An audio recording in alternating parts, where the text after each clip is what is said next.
कार्यभार ग्रहण किया है, क्या प्राथमिकता रहेंगी विभाग की? मूल रूप से यदि देखा जाए तो जो राज्य सरकार की प्राथमिकता है, पुलिस मुख्यालय की जो प्राथमिकता है उन्हीं के अनुसार वर्क करेंगे। जो हार्डकोर क्रिमिनल्स हैं, जो बदमाश लोग हैं, इस तरीके के वांछित लोग हैं, इनामी लोग हैं, उन पर विशेष फोकस करके ये सुनिश्चित किया जाएगा कि उनके खिलाफ जो भी सख्त से सख्त कार्रवाई है वो की जाए। सबसे पहली प्राथमिकता तो ये रहेगी जो भी बदमाश तत्व है, किसी भी तरीके का माफिया है हार्डकोर, उसका पूरी तरीके से जहाँ तक संभव हो पीछा किया जाए और उसका जिस तरीके से संभव हो इलाज किया जाए। दूसरी जहाँ तक बात है, जैसा आप लोगों ने भी अभी बताया, यहाँ पर नशे की समस्या है, तो supply as well as demand दोनों पर वर्क करा जाएगा। जो इस तरीके के तस्कर हैं उनके खिलाफ पिट NDPS हुआ और उनके प्रॉपर्टी सीज करने की कार्रवाई हुई, राजपासा हुई या अन्य कोई अधिनियम है यदि उसमें संभावना है तो उसमें भी कार्रवाई की जाएगी और ये कोशिश की जाएगी जो भी खास करके बड़े तस्कर हैं उन पर लगाम लगाई जाए। यहाँ पर तीसरी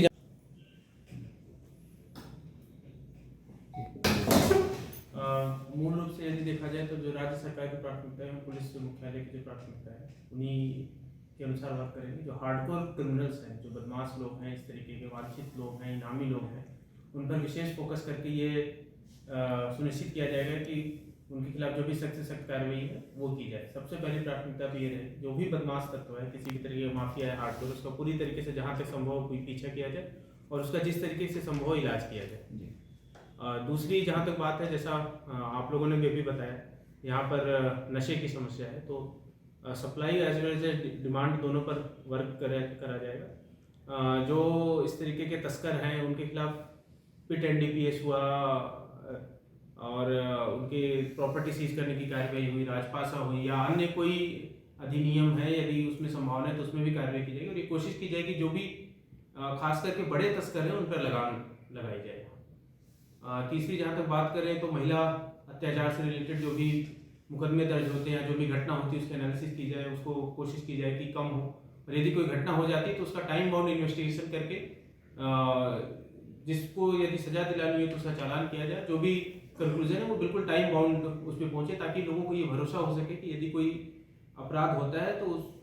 जो अपराधी है उसके खिलाफ भी कार्रवाई की जाएगी। और प्रिवेंटिव साइड में जो गश्त करना हो गया या कोई इस तरीके के स्पॉट्स हो गए जहाँ पर ऐसा लगेगा कि CCTV कैमरा लगाने से शायद सुधार हो सकता है या स्ट्रीट लाइट लगाने से सुधार हो सकता है, संबंधित विभाग से बात करके उसकी भी पूरी कोशिश की जाएगी। फिर ट्रैफिक एक बहुत ही इम्पोर्टेंट चीज़ है। न केवल लोगों को असुविधा होती है बल्कि नॉर्मली ये देखा गया है कि ट्रैफिक एक्सीडेंट, जो रोड एक्सीडेंट्स होने वाले डेथ होते हैं वो किसी अन्य क्राइम के कंपैरिजन में बहुत ज़्यादा होते हैं। यहाँ पर भी मैं ये एनालिसिस जो आंकड़े देखा था तो मुझे भी ये लगा कि एक्सीडेंटल डेथ की यहाँ पर भी प्रॉब्लम है। तो लोगों में अवेयर करके लोगों को साथ लेकर के जो ट्रैफिक व्यवस्था उसको सुधार किया जाए, जो रीज़न ऑफ डेथ है उसकी एनालिसिस की जाएगी। जैसा कल अभी मैंने CEOs को जो डायरेक्शंस दिए हैं और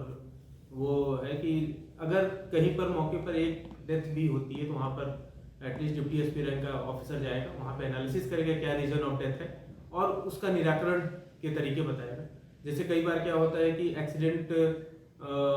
सिंपल सा होता है, 2 मोटरसाइकिल का एक्सीडेंट होता है और हेलमेट नहीं लगाने की वजह से डेथ होती है। ये नंबर ऑफ डेथ्स बिना हेलमेट की बहुत ज़्यादा संख्या है। तो उस एरिया में यदि कोई घटना हुई है उसके तुरंत बाद यदि आप कार्रवाई करते हो तो लोगों को समझ में भी आता है, मैसेज भी जाता है और उसका इफेक्ट भी पड़ता है। तो पहले तो समझाइश की कोशिश की जाएगी, लोगों को समझाया जाएगा, अवेयरनेस क्रिएट किया जाएगा एंड देन हम लोग ऐसे पैचेस चूज करेंगे जिसका एक अभियान चलाया जाएगा जिसका नाम रहेगा आदर्श ट्रैफिक जोन, जिसमें ऐसे पैचेस चूज किए जाएंगे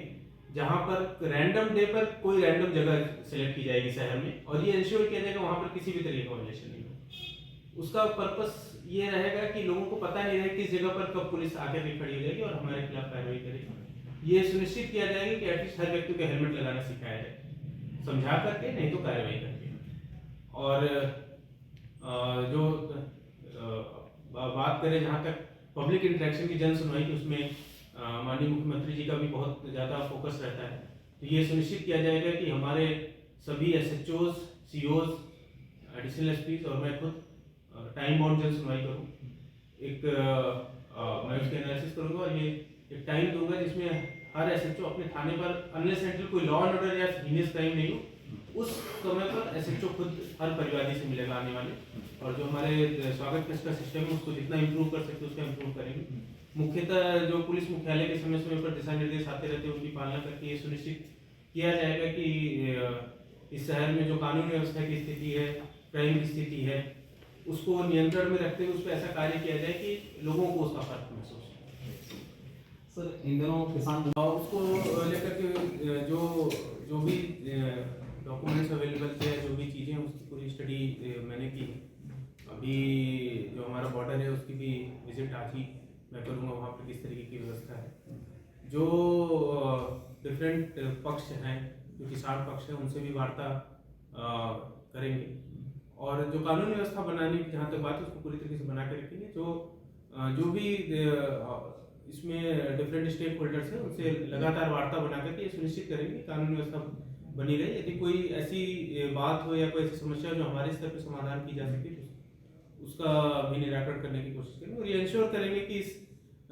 जो ये पूरा घटनाक्रम है इसमें कानून व्यवस्था